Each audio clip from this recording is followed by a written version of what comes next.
اللہ تعالیٰ کسی انسان کو فہم سمجھداری عطا کرتا ہے تو سمجھداری کی بنیاد پر انسان سیدھا راستہ تلاش کر لیتا ہے۔ تو حضرت داؤد علیہ السلام کا ایک واقعہ بیان کیا تھا۔ ایک اور واقعہ بھی آتا ہے کہ دو عورتیں جو ایک دوسرے کے پڑوس میں رہتی تھی، ان کے بچے بہر کہیں گلی میں کھیل رہے تھے اور ایک بھیڑیا آیا اور اس نے ایک عورت کے بچے کو اٹھا لیا اور اسے کھا گیا۔ اب جو دوسری عورت تھی اس نے یہ دعویٰ کر دیا کہ جو بچہ وہ رہ گیا تھا یہ بچہ میرا ہے۔ جھوٹا دعویٰ اس نے کیا۔ اس نے کہا کہ جو بچہ بھیڑیا کھا کے گیا ہے وہ میرا بچہ نہیں ہے، وہ میری پڑوسن کا ہے، اور جو بچہ بچ گیا ہے یہ بچہ میرا ہے۔ یہ اس نے اس بچے پہ دعویٰ کر دیا۔ یہ مقدمہ حضرت داؤد علیہ السلام کے پاس آیا تو حضرت داؤد علیہ السلام نے اس عورت کے حق میں فیصلہ کر دیا جس نے یہ کہا کہ یہ بچہ میرا ہے، حالانکہ وہ عورت جھوٹی تھی۔ تو جو دوسری عورت تھی جو اس بچے کی اصل ماں تھی وہ بڑی رونے لگی۔ وہ حضرت داؤد علیہ السلام کے بیٹے حضرت سلیمان علیہ السلام کے پاس چلی۔ حضرت سلیمان جو ہیں یہ حضرت داؤد کے بیٹے تھے۔ تو حضرت سلیمان علیہ السلام کو اللہ تعالیٰ نے، میں نے کل بتایا، بڑی فہم و فراست عطا کی تھی۔ اس عورت نے آ کے کہا کہ اے سلیمان، میرے بچہ میری پڑوسن نے قبضے میں کر لیا ہے، اس کے اپنے بچے کو بھیڑیا کھا گیا، اور آپ کے والد داؤد نے اس عورت کے حق میں فیصلہ کر دیا ہے، حالانکہ وہ جھوٹی۔ تو سلیمان علیہ السلام نے کہا کوئی مسئلہ ہی نہیں، چلے جاتے ہیں اور دوبارہ دیکھ لیتے ہیں معاملہ۔ تو سلیمان علیہ السلام آئے اپنے والد داؤد علیہ السلام کے پاس اور ان سے اجازت لی کہ اگر مجھے آپ اجازت دیں تو یہ فیصلہ میں کر لوں۔ تو داؤد علیہ السلام نے کہا کر لوں۔ تو حضرت سلیمان علیہ السلام نے کہا کہ ایک تیز چھری لے کر آؤ۔ تیز چھری لائی گئی اور کہا گیا کہ میں اس بیٹے کو، اس لڑکے کو، بچے کو دو حصوں میں کرتا ہوں، آدھا ایک کو دے دیتا ہوں، آدھا دوسرے کو دے دیتا ہوں۔ جب اس نے یہ کہا تو وہ جو عورت اس بچے کی اصل ماں تھی نا وہ چیخنے لگی۔ اس نے کہا میرا بیٹا بے شک اس عورت کو دے دو لیکن ذبح نہ کرو۔ اور وہ جو دوسری عورت تھی وہ بڑی خاموش بیٹھی تھی، بڑا منہ بنا کے اس نے ویسے ہی کہہ دیا جی ذبح کیوں کرتے ہیں جی، بچہ ہے۔ تو سلیمان علیہ السلام نے کہا کہ جو ماں تھی اس کے دل سے آواز نکلی، وہ روئی ہے، وہ چیخی۔ چنانچہ وہاں یہ فیصلہ ہوا کہ بچہ جو ہے یہ اس ماں کا ہے جو رو رہی ہے اور چیخ رہی ہے۔ تو اب یہ ہے فہم و فراست، عقل مندی، دانش مندی، شعور، کہ آپ اپنی فہم و فراست کے ذریعے سے فیصلہ کرتے ہیں۔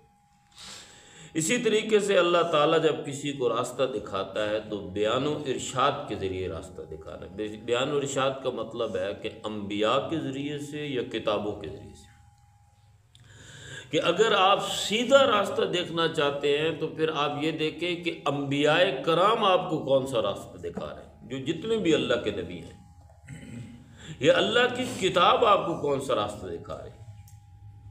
تو بعض دفعہ اللہ نبیوں کے ذریعے سیدھا راستہ دکھاتا ہے اور بعض دفعہ اللہ کتاب کے ذریعے سے سیدھا راستہ دکھاتا ہے۔ تو آغاز میں ہم نے کہا تھا نا کہ جب ہم نے یہ دعا مانگی ہے کہ اہدنا الصراط المستقیم، اے اللہ ہمیں سیدھا راستہ دکھا، تو اللہ تعالیٰ نے سورہ بقرہ کی جو دوسری آیت ہے اس میں کہا کہ ذالک الکتاب، یہ لو یہ سیدھا راستہ ہے بھائی، یہ کتاب سیدھا راستہ ہے۔ تو انبیاء کے ذریعے سے اور کتابوں کے ذریعے سے بھی اللہ تعالیٰ سیدھا راستہ دکھاتا ہے۔ پانچواں جو راستہ دکھانے کا طریقہ ہے وہ اللہ کی توفیق اور عنایت ہوتی ہے۔ وَمَن يُضْلِلْهُ فَلَا هَادِيَ لَهُ، کہ جس آدمی کو اللہ گمراہ کر دے اسے کوئی سیدھا راستہ نہیں دکھاتا، اور جسے اللہ ہدایت دے دے اسے کوئی گمراہ نہیں کر سکتا۔ اب حضرت ابو طالب جو نبی صلی اللہ علیہ وسلم کے چچا، حضور ان کے سرانے بیٹھ کے کہہ رہے ہیں چچا کلمہ پڑھ لو، آگے وقت بڑا سخت ہے، موت کے وقت کہہ رہے ہیں، اور اگر تو نے کلمہ نہیں پڑھا تو میں تیرا بھتیجا نبی ہو کے بھی تمہیں نہیں بچا سکوں گا، اور میرے کان میں پڑھ لو، اگر تمہیں ان لوگوں سے اور قوم والوں سے ڈر لگتا ہے تو میرے کان میں پڑھ لو، میں قیامت کے دن اللہ کی بارگاہ میں تمہاری سفارش کروں گا کہ اللہ میرے چچا نے میرے کان میں کلمہ پڑھا۔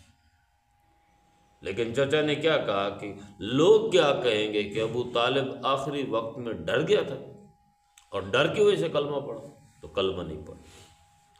تو سرانے بیٹھ کے آپ اسے کہہ رہے ہیں، ہدایت دے رہے ہیں، کلمہ پڑھ لو، کلمہ پڑھ لو، کلمہ پڑھ لو، چچا کلمہ، سگے چچا کو کلمہ نصیب ہی نہیں ہوتا، اور ادھر آپ مدینہ کے اندر بعض لوگوں کے لیے بد دعائیں کر رہے ہیں کہ اللہ انہیں برباد کر دے، اور یہ وہ لوگ ہیں کہ فتح مکہ کے موقع پہ اللہ تعالیٰ نے انہیں صحابہ بنا دی، انہیں کلمہ نصیب ہو گیا، ہدایت مل گئی۔ اب یہاں دیکھیں کہ ایک طرف نبی سگے چچا کے پاس بیٹھ کے کہہ رہا ہے ہدایت لے لو، اور چچا لینے کے لیے تیار نہیں، دنیا سے چلا گیا، اور دوسری طرف نبی ان کے لیے بد دعائیں کر رہا ہے، اور فتح مکہ میں اللہ نے انہیں ہدایت دے دی اور وہ صحابہ کی صف میں شامل ہو گئے۔ بنیادی طور پہ اللہ تعالیٰ یہ دکھانا چاہتا ہے کہ ہدایت کی توفیق میرے پاس ہے، کسی نبی کے پاس بھی نہیں ہے، کسی ولی کے پاس بھی نہیں ہے، ہدایت اللہ تعالیٰ دیتا ہے جسے چاہتا ہے۔ اور آخری جو چھٹا ہے وہ ہے الہام، اللہ تعالیٰ الہام کر دیتا ہے۔ الہام جو ہوتا ہے نا جی، یہ ہر ایک پہ ہوتا ہے، فَأَلْهَمَهَا فُجُورَهَا وَتَقْوَاهَا، کافر پہ بھی الہام ہوتا ہے، مسلمان پہ بھی ہوتا ہے، مرد پہ بھی ہو جاتا ہے، عورت پہ بھی ہو جاتا ہے، پرندے پہ بھی ہوتا ہے، چرندے پہ بھی ہوتا ہے، جانور پہ بھی ہوتا ہے، لیکن تحدیث جو کل ہم نے پڑھا تھا وہ صرف خاص لوگوں پہ ہوتا ہے، وہ نبیوں پہ ہوتا ہے۔ جیسے میں نے بتایا کہ نبی صلی اللہ علیہ وسلم نے فرمایا مجھ سے پہلے جو امتیں تھیں ان میں بہت سے محدث پیدا ہوئے، محدث کا مطلب کہ جن کے دل میں اللہ تعالیٰ بات ڈال دیتا تھا، اور میری امت کا محدث عمر بن الخطاب ہے۔ اسی طریقے سے الہام جو ہے، الہام ہر ایک کو ہو سکتا ہے۔